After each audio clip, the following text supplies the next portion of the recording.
मैं हूं doctor Mohit Saraogi and I am the director of iris IVF centre at Saraogi hospital. And आज के video में मैं आपसे बात करने वाला हूं अबाउट डीएनए फ्रैगमेंटेशन इंडेक्स या डीएफआई। नाउ यदि आप फर्टिलिटी ट्रीटमेंट सीख कर रहे हैं एंड काफ़ी टाइम से आप ये ट्रीटमेंट के प्रोसेस में लगे हुए हैं, तो आपने ये डीएफआई टर्म ज़रूर सुना होगा। बट ये टर्म बड़ा कंफ्यूजिंग है, यानी इसका एग्जैक्ट मतलब क्या होता है, इसके इम्प्लीकेशन क्या होते हैं, ये काफ़ी हद तक कपल्स को क्लियर नहीं रहता। तो मैं ये क्लियर करना चाहता हूँ। DFI means DNA fragmentation index. इसका मतलब होता है कि जो स्पर्म का डीएनए है, इसमें माइक्रोस्कोपिक ब्रेक्स होते हैं डीएनए स्ट्रैंड्स में, और ये डीएनए स्ट्रैंड्स में ब्रेकेज के कारण स्पर्म का जो डीएनए ये रिलेटिवली वीक हो सकता है। नाउ हर इंसान में स्पर्म के डीएनए में थोड़ा सा ब्रेक तो होता ही है, यानी डीएफआई होना with in normal limits acceptable है।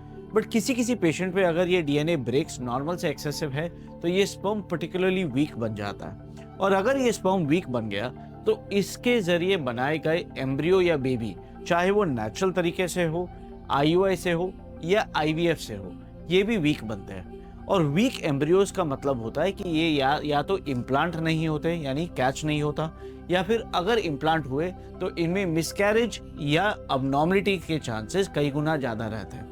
इसलिए अक्सर जो पेशेंट्स में रिकरेंट मिसकैरेजेस होते हैं, यानी बार बार मिसकैरेज हो रहा है, या जिसमें मल्टीपल आईवीएफ फेलियर्स होते हैं, इनमें अगर हम डीएफआई टेस्ट करवाते हैं तो ये काफ़ी हद तक अबनॉर्मल मिलता है।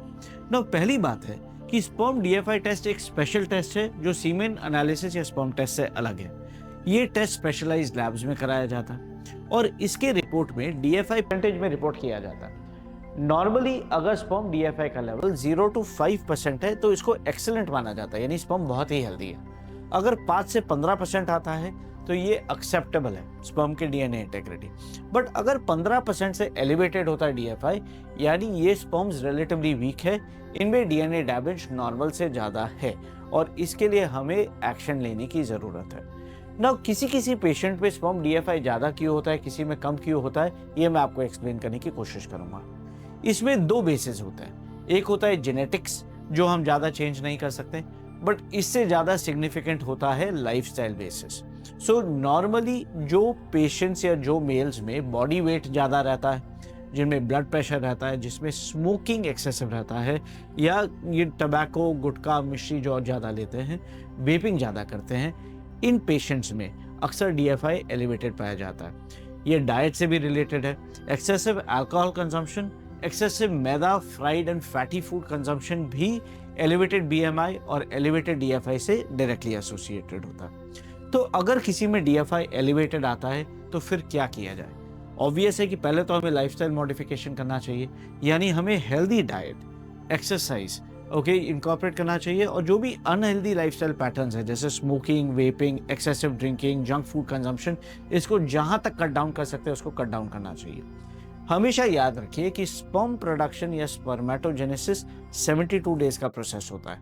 अगर हम लाइफस्टाइल में आज मॉडिफिकेशन करेंगे, हेल्दी डाइट लेंगे, तो ये डीएफआई में रिफ्लेक्ट 2.5 महीने बाद होगा। इसके साथ साथ कई बार एंटीऑक्सीडेंट्स या विटामिन दिए जाते हैं। ना इसमें vitamin A, vitamin C, vitamin E, ये हेल्दी माने जाते हैं। ये नॉर्मली टैबलेट्स के जरिए सप्लीमेंट किए जाते हैं। प्लस डाइट में fresh citrus juices, orange juices ये दिए जाते हैं, क्योंकि ये भी एंटीऑक्सीडेंट्स में रिच रहता है, along with green leafy vegetables and salads. ये अपने लिए जनरली हेल्दी माना जाता है। सो टैबलेट्स एंड हेल्दी डाइट से भी डीएफआई कम किया जा सकता है। बट कुछ पेशेंट्स ऐसे होते हैं जिनमें डीएफआई एक्सेसिवली रेस है, यानी उनमें 25% से ज़्यादा रहता है। इन पेशेंट्स को कई बार आईवीएफ या टेस्ट ट्यूब बेबी ट्रीटमेंट की ज़रूरत पड़ती है, बट इसमें स्पर्म्स डायरेक्टली यानी टेस्टिस से एक्सट्रैक्ट करना पड़ता है by a surgery called TESA. आपको एक चीज़ समझना है कि स्पर्म प्रोडक्शन एक बड़ा ही कॉम्प्लेक्स प्रोसेस है।